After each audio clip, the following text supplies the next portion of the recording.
Good morning, everyone, and thank you for joining me, or good afternoon, actually. Thank you for joining us for Manager Mondays. Today is the session two of a three-part series, the Partnership and Program Design Series, and today we're going to be talking about workplace literacy. Our presenters today are Angela Johnson with Harris County Department of Education and Eliza Diaz with Southwest Texas Junior College. I am Olga Escamilla, and we have our moderators, Robin Booth and Tracy Hendricks on today.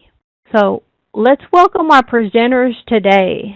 We have our first presenter is Angela Johnson, and Angela is an adult educator with 17 years of experience. She's a program manager and workforce development and digital education at Harris County Department of Education. She has a master's in business administration, and she's a doctoral student in developmental education administration at Sam Houston State University. So welcome, Angela. And today we also have Eliza Diaz, and she's been in adult education since January of 2017, in education prior to AEL as a campus administrator, curriculum coordinator, and secondary teacher. And she graduated from University of Incarnate Word and Sul Ross State University. So welcome to both of our presenters. And if you have any questions now, please type them in the chat pod, but you will also see the question side, or the presenters have questions, and we encourage you to type your questions in the chat pod so that we can respond, because we are here to gain knowledge and from our presenters' experience. So without further ado, I'm going to turn the presentation over to Angela. Thank you, Angela. Welcome. Thank you, Olga, so much, and welcome, everyone. I am excited and actually really honored to be here. We are certainly not the experts in workforce delivery of workforce trainings, but we've done some good work. But there's a lot of learning and growing that our program still needs to do, and we're evolving. So. In no way today do I want to present myself as the person who knows everything about workforce. I just want to share with you some very simple pieces and nuggets of information that has been really helpful for me. Some of it I gained through professional development. Some of it our program just learned through some very hard lessons. And so I just want to share just a couple of things with you. So, welcome. On this slide, I listed just a few of our partnerships that I wanted to talk a little bit about today. And actually, the two that I will highlight from this page will be Walmart, and the other will be Merrick Brothers Companies. One of the great things about being in workforce development, as many of you already know, is that you get exposed to different businesses, which is really interesting to me because of my background. I have an MBA. And I have an entrepreneurial type spirit. So it really is a perfect marriage for me to be involved in adult education, workforce development, and business, so to speak. I'd like to think that I understand a little bit about what makes a business go and drive and have that motivation to want to be prosperous, and then also be able to take care of the people, their most valuable resource, and that's the human resources at their organizations. So I'll share with you a little bit about some of these companies today and give you our unique insight here at HCDE. Just a little bit about HCDE. We are a rather large organization. We are in Harris and Liberty counties. We serve upwards of 7,000 students each year. I think last year we touched a little bit over 9,000 students, but not all of those students, of course, had 12 hours. You know how that goes. That's a struggle. And we do have at least 65 service locations, and many of our students are speakers of other languages. So, to the reasons that we're here today. My motto for Harris County Department of Ed is that we are an educational institution that moves at the speed of business. And I say this as often as I can when I'm meeting with employers. Because as we go to my next couple of slides, you'll see that I have found that these companies need our help, but there's a stereotype out there that we're working against, and that is that we're educators, we're schools, we don't understand how business works, we how could teachers come into my business and help me because they don't understand profits, they don't understand productivity, and that's not true. It just means that we need to learn a little bit more about their business. Those employers need to learn a little bit more about adult ed, and we'll meet somewhere in the middle. So I'm very quick to share with them that I understand that most companies have reservations with working with pseudo-governmental entities and with nonprofits and schools. So I tell them very early on, listen, we are an educational institution. It's very true. But we move at the speed of business. And oftentimes they're like, okay, thank you for saying that because we thought that it would be something else. And I said, no, listen, we are an educational institution, but we move very quickly. And to do that, one of the things I try to do very early on is identify the need. So it may be that I do a little bit of research before I even approach the company. It may be a contact or network through my networks that I've heard about. They might need a training solution. So I do a little bit of research before I go in. And I'm always looking to be the solution. And I'm listening with probably 3 or 4 or 5 sets of ears when they're talking because I'm trying to find the weakness and apply adult ed as the solution. And of course, be practical, don't overreach, speak in plain terms, all of the acronyms that's related to our business. AEL, people have no idea what that is. So, just speak in very, very plain terms. You're not trying to produce, and I try to share this with my team very often, you're not trying to produce another adult ed employee. You're simply trying to make a connection with the business and provide a service. Be brief. Be the opposite of bureaucracy. Again, our motto, remember, educational institution, we move at the speed of business. So be the opposite of bureaucracy because most companies believe that when they work with educational institutions, they're having to deal with red tape. 3 meetings about a decision is not attractive to companies. And then the other thing is just very simply have a conversation without all of the jargon, without all of the armies. There is no need to bring 3 people, 5 people, your director, the PD person, all of these other people to meetings because it's just simply a conversation to identify the need and figure out where you could be the solution. There is no secret recipe. There is no perfect way to have a meeting. You just have to use your intuition and your gut and be able to, as with anything, you're just looking for the area where you could plug AEL in and be able to be a part of their solution plan. What do we know about employers in my years of working with employers? They're very busy. That's why we want to be brief when we meet with them. And they need help. However, they fear paperwork more than they want help. And this is a significant point. So as we're meeting with employers, those first initial meetings until they have really decided that AEL is something that they want, they need, they have to make it work, I am not talking to them a great deal about registration forms, baseline testing. I let them know it's necessary, but I'm not talking about the 3.5 or 4 hours that it will take for tape testing or the, however long it's going to take to do oral testing and literacy testing. That information will come later once they've made a decision about the need for the service. Otherwise, if we're presenting all of this information up front, we've started to look like bureaucracy. We've started to look like everything that they are running from. They certainly, of course, dislike bureaucracy. Not sure of where to begin and how to describe what they need. So, again, listening with the 3, 4, 5 sets of ears, you're trying to understand what they need because oftentimes employers will just simply say, I need my employees to be able to speak English proficiently or to be able to do cost estimations a little bit more accurate when they're doing work out in the construction site. And so what does that mean? That's a very broad term when someone says, I need my employees to be able to speak English. Your role at this point is to drill down into what specific vocabulary is necessary.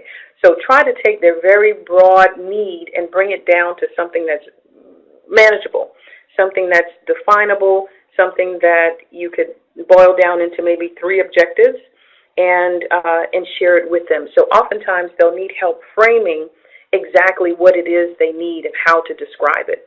One little thing I want to attach, one little point I want to attach there is when you do develop the class, please have one or two or three very, very, very clear objectives so that we can describe what success looked like at the end of it. So hopefully we'll get a chance to get back there to that point. What do we know about employers? We know that they move quickly. They often, of course, think that educators do not understand the nature of business.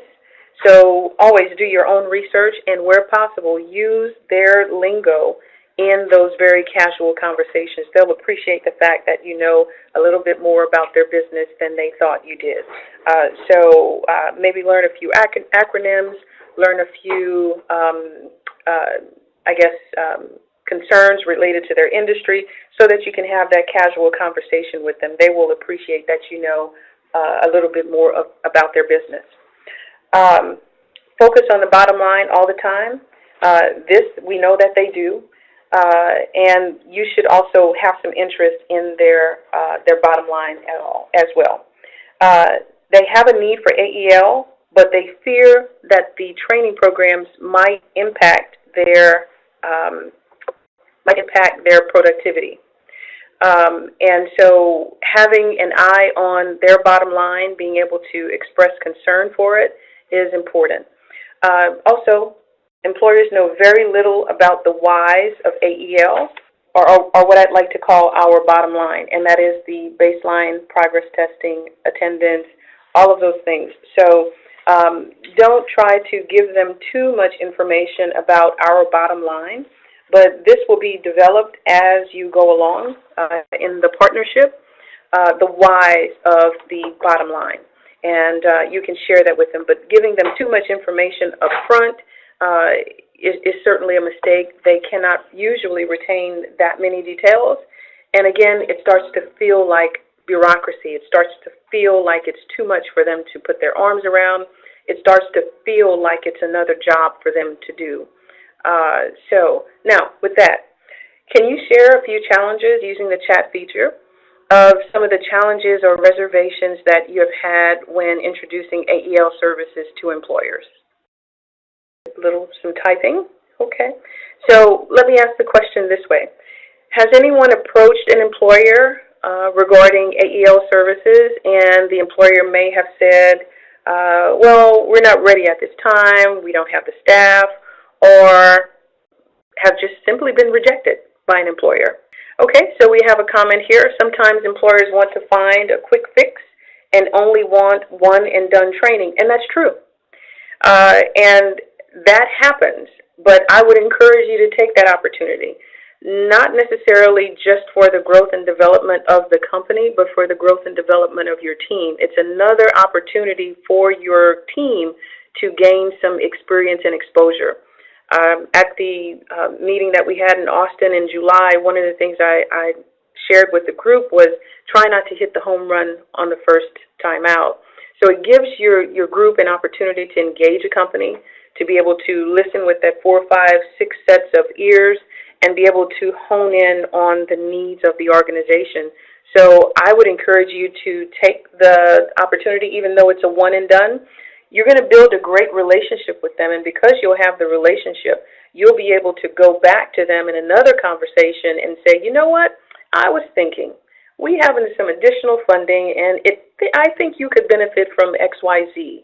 And you'd be surprised how easy it is to go from having a one-off class with that employer and being able to have a very robust, dynamic partnership with them.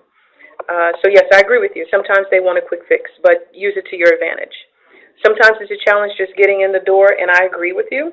There are some employers that we have, I guess if I want to call it, nurtured their relationships for years before we were able to get into the door. And once I get to the Merritt Brothers portion of this presentation, I'll be able to give you an example of something I've been trying to work with for Merritt for years, and we only were able to get it on paper, a commitment this past Friday, that we'll be able to do it. We used to teach GED classes to an employer, but they have a hard time letting them come to class. Absolutely. The scheduling is a challenge, and having people to, especially if you're in a construction industry or some other industry where if there's some overtime available, the employees may not be able to leave their job and come to class. So my solution there is the Director of Operations, and I'll use Merrick as an example again. The Director of Operations, who is now the Director of Merrick Houston, he will make a phone call to the foreman and let them know and remind them. His expectation is that their schedules, the workers, their schedules are adjusted, and that he expects them in classes. So I'd encourage you to find that person who could speak to the foreman or speak to the frontline supervisors to clear the way for you. That is their skin in the game, that if we are providing the service at the site of the employer and we're bringing these services to them in a more customized way, the very least that they could do is respect the fact that we have a bottom line as well, and they're impacting our bottom line. The very least that they could do is ensure that people are able to come to class. So at times they would only be allowed to come to class once a week or 2 weeks. That was definitely not enough to teach students and get good results. I would suggest to you there that you include distance learning to intensify instruction where people have difficulty coming to classes. Some businesses just have schedules that are very demanding, they're not predictable, and overtime is a competition that sometimes we're often on the losing end when overtime is available to workers. So I would offer to you that distance learning is a good idea to intensify instruction. Someone says it's a great idea to have the backing of leadership. Yep, absolutely. I'm so excited to share what happened with us at Merrick with you guys. Not clear of what the cost would be to them, scheduling only unless they want to give the employees an incentive to come to class. I agree, and hopefully you guys will get some good tips once we get to Merrick, and I'm going to move forward. Thank you all for those questions. I really appreciate them. Thank you. So my practical example number one for everyone, this was not a big dramatic meeting. We have a Walmart that's probably about 5 minutes away from our campus here at HCDE, and I would often go there at lunchtime, and I would always, run into long lines, late getting back to work. And one day I just got really frustrated and went to the manager and said, listen, I'm in long lines and da-da-da, but I work for HCDE. We touch 7,000 people every year. Certainly you would need some people from my campus to come and work for you so that you can provide a better service to this community. And the manager said, great, sign me up. Where are you? Let's start meeting. And so I'm sharing this with you because I know you guys love adult ed as I do. I carry adult ed as a solution just about wherever I go, especially when I'm engaging businesses. And this is just an example. So from that, Walmart started to have job fairs at our campus. They started hiring some of our students. We had an arrangement. They understood their classes, their schedules, work schedules could not interfere with their classes. We host job fairs at least twice a year for Walmart.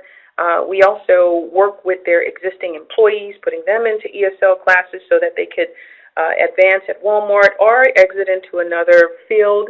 This was around the time when Walmart was going from, I think, up to $10 an hour. So we thought that was a reasonable part-time job for some of our students, certainly not a career track for many, but certainly it could meet the need and help our students to pay their light bills and put food on the table.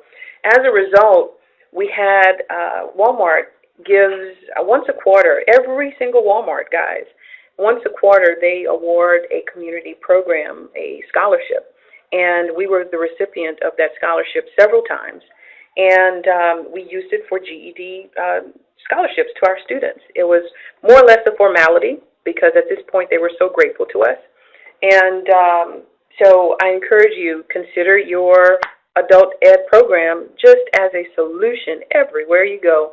And you just never know what might happen, even at Walmart. So I want to open it up to questions just once again. So if you think of businesses in your community, Can you think of a few that might benefit from AEL services and provide short or long-term goals, opportunities, as Walmart did for our students? Any in your community? I'm thinking Family Dollars, Dollar General, grocery stores, all of these things. So, just look at your community a little bit differently and see where you can integrate adult ed into your community. I want to advance really quickly to the other slide, practical example number 2. This is Merrick Brothers, and this is a partnership that I'm so proud of. I'm proud that we've maintained it for over 10 years. Merrick Brothers, they are a pretty big deal here in Houston, actually across the country they are. And so we are just so fortunate to be in partnership with them because they have a mature training program. And honestly, if it were not for Merrick Brothers, I don't know that we would be this far along in workforce development. They've been gracious. They've allowed us to make some of the worst gaffes and mistakes within, their training program, and it was learning for them. It was learning for us. So when you're looking at training programs and trying to develop a partnership with a company, certainly you want to look for one that has an internal mobility track, always. And if they don't have one, then your goal can be to embed yourself to develop an internal mobility track with the employer, because oftentimes they can't really afford a true training program. Often companies, when they have a downturn in the economy, the first thing to go is training. But that's where adult ed can be part of the solution. So what I mean by internal mobility track, so we look for opportunities for a very clear, visualization of if a worker attends ESL classes and they're able to pass a module test, then what happens as a result of that? Well, then they can become a lead helper 1. If they become a lead helper number 1 and they go back to class and they pass their advanced blueprint module 1 test, then what's next? Well, then they have the potential to become a lead or foreman. So that's what I mean by internal mobility track. The employees at Merrick are very clear. If I do this, then the company will do that. And if the company does that, then I'm encouraged and motivated to then go back into ESL classes or go back into an IET program, because very certainly if I reach this next level, this next rung on the ladder, then I can become a foreman. There's no secret to becoming a foreman. There's no secret to what it takes for them to become whatever the next step in the mobility track is at Merrick. It's publicized. It's written into their book. So when, into their HR manual. So when Harris County is providing classes there, those classes are attended very well because they are clear that if I achieve this activity, then I will have an opportunity to advance to that next job. And so we are included in their mobility track, and it helps with our retention amazingly. So the thing that I've been trying to develop with Merrick for many, many, many years is to just simply be embedded throughout every single training class that Merrick has. 1, because I believe in them. 2, they have a quality program, and they have been the best teachers for us. So what does that mean? That means for every ESL training class that's being held at Merrick, they're hosting NCCER credential classes. They're hosting classes on blueprints, classes on how to be a sheetrocker. I'm so excited I can't even talk anymore. AEL will be a part of every single class at Merrick. So the great thing about it is I'm not having to go out and recreate these classes without having the content knowledge. I don't have to go out and hire instructors from our application pool. We're very simply going to hire the instructors who already work at Merrick. And in the evening, they're going to teach part-time for us and part-time for Merrick. It doesn't get better than that. And so we will have the quality that will immediately come to our program because it's part of Merrick University. Merrick is excited because AEL will help to improve their outcomes. We ran an advanced blueprint class there at Merrick last year, And there, prior to AEL coming on board, we had, I think they had an outcome, performance outcomes maybe in the 50s. 100% of those students passed once we joined that training program. And we simply provided an AEL instructor who worked with the students on very specific vocabulary. And it helped them to pass the module test, but it also helped them on the job. How do we know it helped them on the job? Because we also supported Merrick in paying for mentors who would go out and visit them on the job site and provide just-in-time support in using that vocabulary and using the math that they learned in the AEL class. So Merrick, I could do 2 hours on Merrick alone, but it's a mutually beneficial relationship. Took many years to develop, where just this past Friday, they agreed to let us support all of their classes, and I'm excited. That's about 60 to 80 students every year, and we'll have quality. So let me move on before I spend too much time here. So keys to success: start small. Please don't show up as the expert. Let them know, listen, let's learn together. We're both vested in this working, so please don't show up as the expert. You'll always have something to prove, and that's not a great position to be in. Hybrid classes, great solution. Use distance learning to your advantage. It's flexible. Students with shift work and working hard jobs like construction, they'll be able to work at distance in distance learning activities on the weekends. Be flexible. Longer classes are okay with employers simply because you're teaching to a captive audience. They're not going anywhere, hopefully. They're they're employees. So let your classes run a little bit longer. It'll be more of a sustained academic opportunity. But again, HR will be able to find them. Your foreman will be able to find them, the supervisors. They're a captive audience. So think out of the box there. Share relevant AEL policies only when it comes up and when it's in context. Please don't try to make them adult education employees. They're not interested in that. Over time, you'll be surprised. They will become experts in adult ed, but it takes time. Request a liaison. Mentors, someone's asking a question, okay. But request a liaison. We have a contact at Merrick. So our partnership really would create a whole new job for someone at Merrick.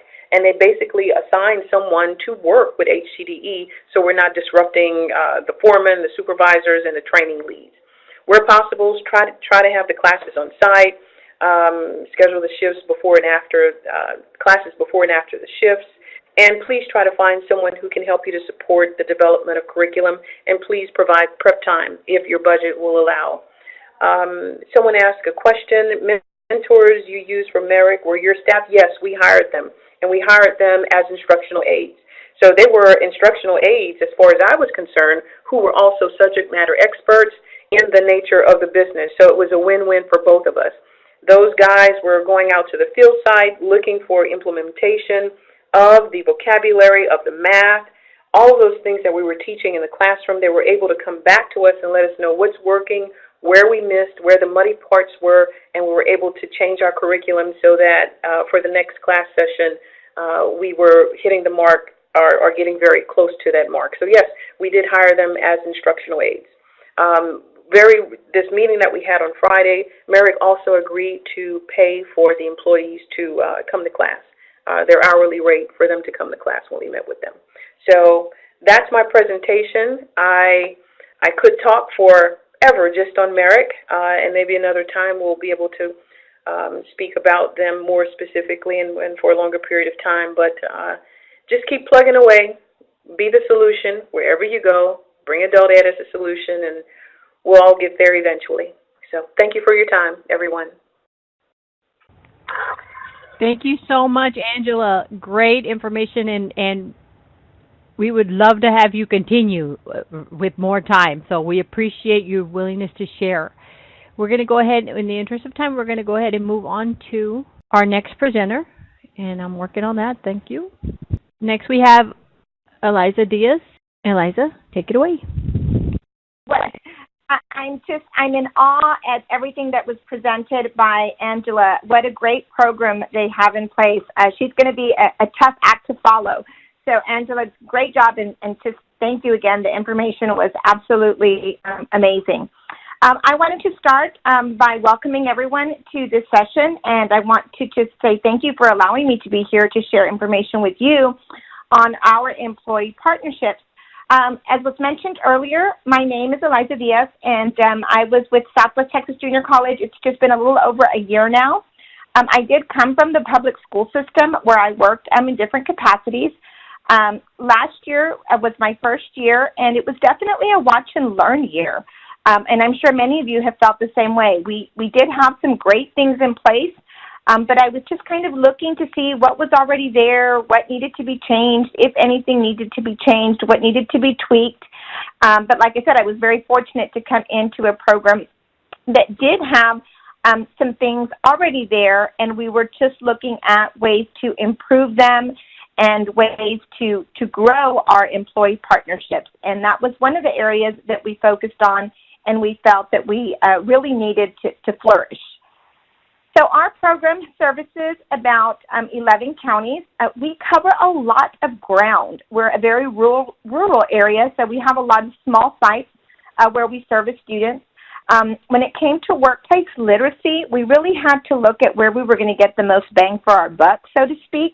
And so we stuck with our two larger sites, which are housed in Del Rio and Eagle Pass. And those two sites were given the task that they would be creating partnerships with a workplace. When I came on board, Eagle Pass had already set up their partnerships, so I used some of the processes and procedures that they had in place in order to grow our program. We do service, as part of our AEL program, about 1,000 students. And when we were looking at what type of services to provide, we went out and did some surveys with some of our companies, and we really felt that ESL instruction would be the place to go. We noticed that there was a lot of need for that in regards to the different companies that were located in this area. In Eagle Pass, we already had a partnership with HEB, so we made the decision to try and establish the same partnership in Del Rio. And so this was kind of where we started our phase-in process. And what we looked at was we went back and kind of tried to track everything that had to be done in order to get that partnership established in Eagle Pass with HEB. And we created a timeline, and we created what we started was the 3-phase process. Really feeling that phase one was the most challenging because it's where you have to get the ball rolling. But we felt that the key word in phase one was persistence. And I agree with some of the things that Angela said in regards to you don't want to bombard them and take this whole team of 20 people, to go to these initial meetings. You don't want to overwhelm them. So we started with phase one where, yes, we have to be persistent, and we started the communication. So we're going to go ahead and talk a little bit about what we believe was phase one and how we implemented our phase one process. So phase one we listed as establishing the relationship and goals for partnerships, scheduling the meetings, and meeting with those company directors. What made it a little bit easier in Del Rio was that we were able to go in and say, you know what, this is already something that we're doing with the HEB company in Eagle Pass. So when we said that, it kind of widened their eyes a little bit, and it was like, oh, really? Well, what are you doing over there? So I think there was a little bit of that neighborhood, border city rivalry that, like, okay, if you're doing that over there, well, we can do something here. So we really focused on persistence, establishing the communication line. You have to have that line of communication. We did things like calling the store, asking to speak to the store director, leaving messages, and going by and visiting and seeing who we could talk to. And if the store director wasn't available, was there somebody else? We just wanted to get our message out there, and we asked for just a few minutes of their time just to be able to explain the program. When explaining the program, we felt it was really important to mention that we were wanting to help them, that we weren't selling anything, or we weren't asking for donations.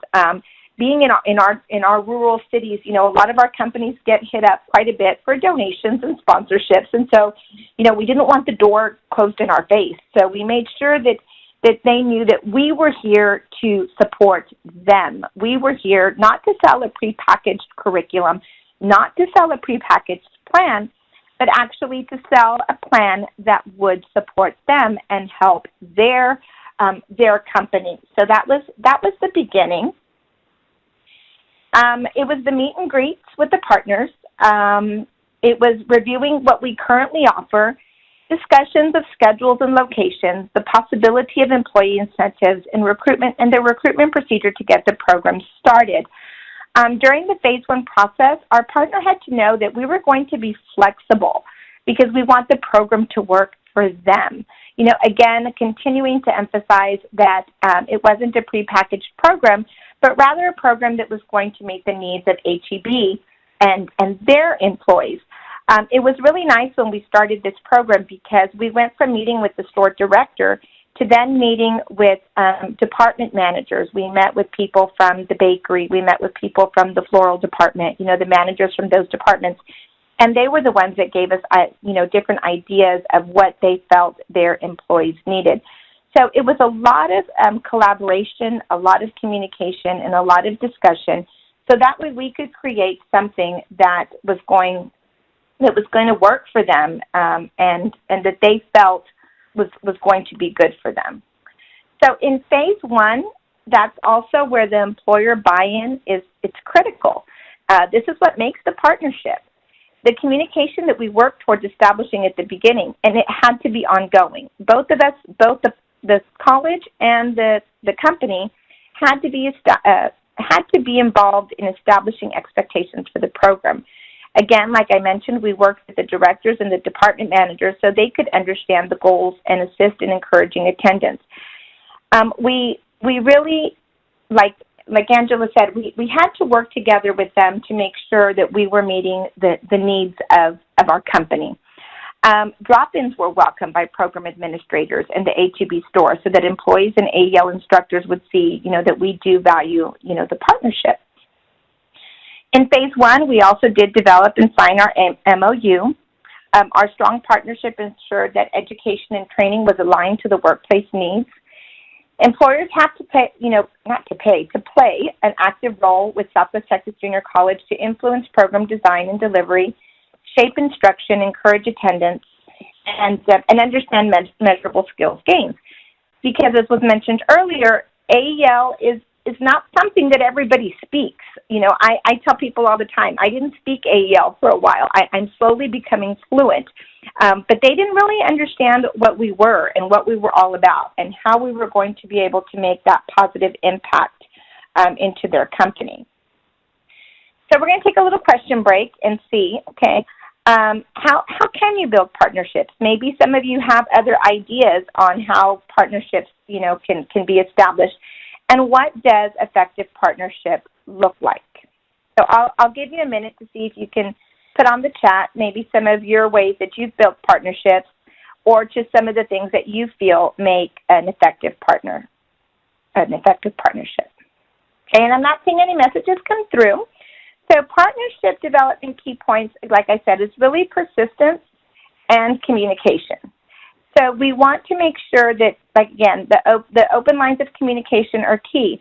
When I think about what an effective partnership looks like, I think of the team, okay? So we have to make sure that that it's a team, that it's not us against them or us above them or them above us, but it's truly a team effort where we're looking at how we can improve these partnerships. The phase 2 process is where we develop and implement a recruitment and retention plan.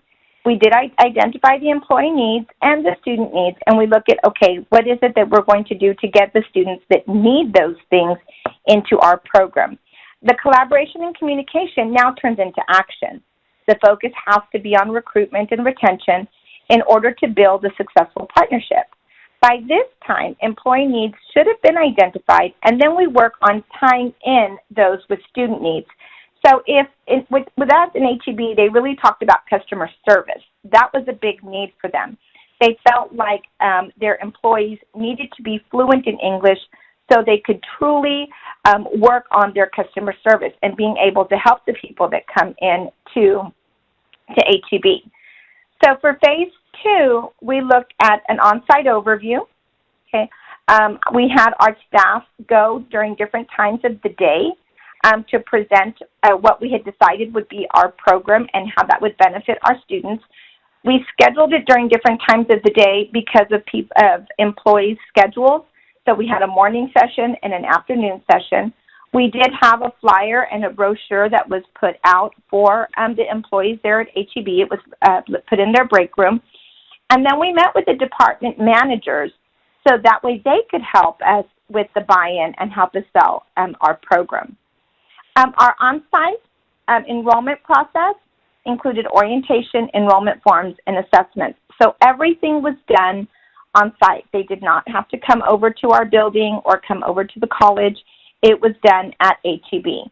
And then we did do student and manager surveys as well because we want to continue to build our program. So we wanted to make sure that we had just information on ways that we could improve this process. Our phase 3 is the full implementation of instruction, where we're working towards increasing students' ability to complete the program. So now we've got communication, collaboration, planning, and now we are going into full implementation. We basically felt like we just had to jump in with both feet and start our program. We had a teacher who was excited, a teacher who was very good at engaging students, and so we kind of went in knowing that the students were at different levels, knowing that it may be a little bit challenging, but we jumped in and just got started and really worked on our ESL strategies for these students. Of course, we assessed our program throughout the way, reviewing attendance, reviewing student progress, and looking for ways to continue the improvement because we wanted students and the company to feel like they were getting something out of our program. So why would phase 3 be so important? And of course, there's some obvious reasons. So phase 3 is important because this is where you're truly implementing the program now. You've got the instruction ongoing. And based on that instruction that's happening in the classroom, if the students feel like they're getting something out of it, then we're most likely going to keep those students. And we've always told the teachers that if the classroom is engaging and the students feel like they're getting something out of it, they're more likely to spread the word that, hey, this is going on and it can help you and, it'll work for you. Also getting the department managers, letting them know that, if you improve your language skills, this is only the beginning. It'll help with job advancement. So we were all basically just, saying the same thing. Come to class. It's going to help you, and you will be able to reap rewards. So are there any questions at this time, just kind of about phase 1, 2, or 3? Okay. There is a question. It says, how do you and the employer decide the length of the classes? Do they understand the need for intensity? Oh, okay, perfect. I'm sorry, I didn't, my screen here is not what didn't allow me to see that question. So how do you and the employer decide the length of the classes, and do they understand the need for intensity? They didn't at the beginning. So when we met with the store directors and the store managers, we really explained how we're able to provide the service for free, and we explained measurable skills gains, and so that we really needed to be able to see them for a good amount of time if we wanted to make those gains. They also were very concerned about, well, does it mean they're going to miss work, and what time can we do it? And so when we did that survey, we actually we met with the store directors, and we came up with a survey that would say, okay, 8 to 10 would be good, 1 to 3 would be good, and 4 to 6 would be good. And so we decided on the 3 times a week, and then we put the survey out to see how the people who were interested would feel. And so they went with the 1 to 3. So our classes are 6 hours a week. So they go 3 times a week from 1 to 3 for 6 hours. And of course, just with like any of our parts of our program, do we struggle with attendance? Yes. But that's where we really work together with the employer to help us ensure that they attend. So how did we decide, just to kind of close it up? Just through our meetings and our collaboration on what we thought would work for both them and us. So what were some of the student benefits that we shared with the employer? by bringing us in, they were able to attend on-site classes. We were able to provide flexible scheduling. We also had, we worked with them because we knew that during the holidays, especially Thanksgiving and Christmas time, it was really hard for them to come to class because, again, that opportunity for more hours, that opportunity for overtime.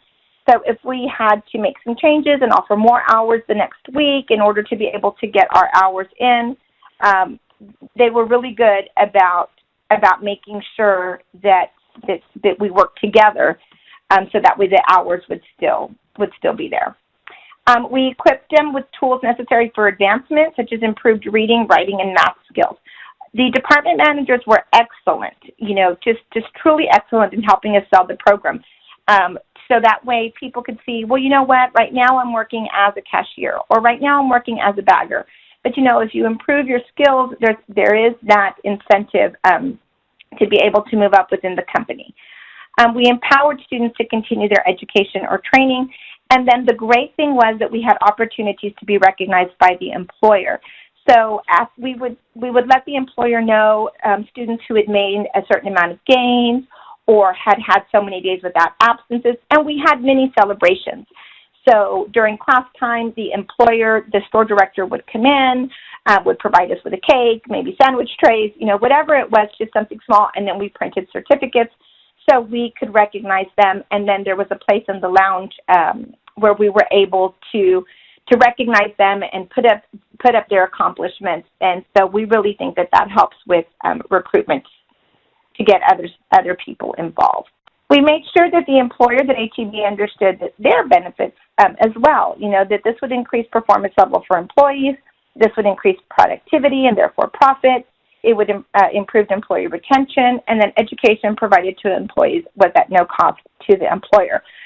At one of our celebrations, we had one of our students share a story where when she first started working at HEB, she would see, she would be stocking different things in one of the aisles, and she would see that somebody needed help. And rather than approach the person, she kind of made it a point to walk away because of her English. She was afraid that she wouldn't be able to explain to the customer what it was that they needed or wanted. So this one employee said, shared with us that she was very excited because she was actually she felt comfortable going up and saying, do you need anything? Can I help you? And so that just increased her confidence and it improved customer service. So again, that story was very powerful because we can see how it benefited the employee, but also how it benefited the employer because now their employees felt more comfortable interacting with their customers, therefore improving customer service. So that was definitely an exciting story. Challenges and keys to success. It is challenging to come up with a schedule. Like I said, we had a great instructor who this was her only assignment. So if they needed to change the time or change the date, we were able to do that because she had no other teaching assignment other than HEB. The other challenges is recruitment, getting students to believe that this will help them to make a difference. And then not only recruiting them, but then once we have them, sometimes it's hard for them to see that they are making gains because gains can come slowly, but we did. So if the partnership was going to be successful, we knew we had to do that flexible scheduling. We wanted to make sure that both the employee and the employee, and yes, even the program needs, were being met. And that is a challenge. We did run across times where, work had to come first, like I said, especially during those seasonal times. But we were always just open to trying to make arrangements and adjustments so that way the contact hours could be met. When we look at the keys to success, communication, visibility, again, I think when store directors would walk into the class and kind of give them that pat on the back and thank you, I'm glad you're here, that made a big deal. That made a big difference to them. It was a big deal. So store directors and store administration being visible as well as program administration being visible, I think that's a true key. And then flexibility, that we're all in it together and that we all want to make this work. It's not just about us or just about you, but how can we work together to make it work? So just, I think I skipped a slide here, sorry. So just, it takes time, effort, and lots of communication, and it's going to vary from partner to partner. So we do have other partners that we're trying this out with, but, you know, like I said, the other partners, we're in phase one. You know, we're just trying to get it off the ground. We're just trying to establish, you know, that communication. So just kind of an overview in phase one, this is when we start our program. We usually get started, of course, you know, our year starts in July, but we don't start our workplace literacy till about August. August and September, we try to focus on phase one, setting up those meetings, discussing the program possibilities, planning the logistics, and just kind of looking at, okay, how do we want to tackle the recruitment process. In phase two, again, we're doing the meet and greets, we're doing orientations, and classes begin. One thing I should mention is that we do have open enrollment. So if we start our classes and come November, December, some students are excited about joining, we let them in. You know, we're not going to turn people away. We explain to them that, you know, you maybe feel like you missed this, but we're going to come back around to it. So we don't turn people away. You know, during October through March, we have that implementation and we have that open enrollment. In phase three, April through June, of course, classes are still continuing, but we're meeting with the partners to see, you know, is it working? Did it work? You know, what changes do we want to make? It's just that constant line of communication to see what we need to do. We do a lot of surveys, mini surveys, just to kind of see if we're meeting their needs, you know, and then we're always looking at different ways to plan for improvement. This phase-in process, it's new. It's something that we're continuing to look at to see. Like I said, our partnership is HEB in Eagle Pass. You know,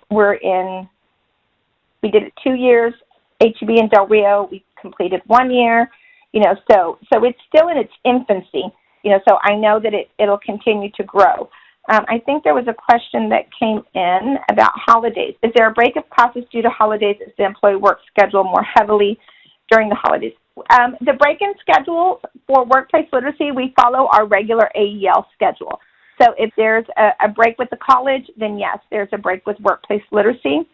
And then the employee schedule, of course, was more heavy during holidays, so that's where that flexibility came in to see if we needed to add, you know, a day during the following week, you know, or was it better just to, I don't know how else to say it, but take the hit and drop a day because we had such few people coming to class. So again, we really tried to let the employee, you know, our employee students know that if they would let us know, okay, this is going to be a bad week for us, then what arrangements could we make?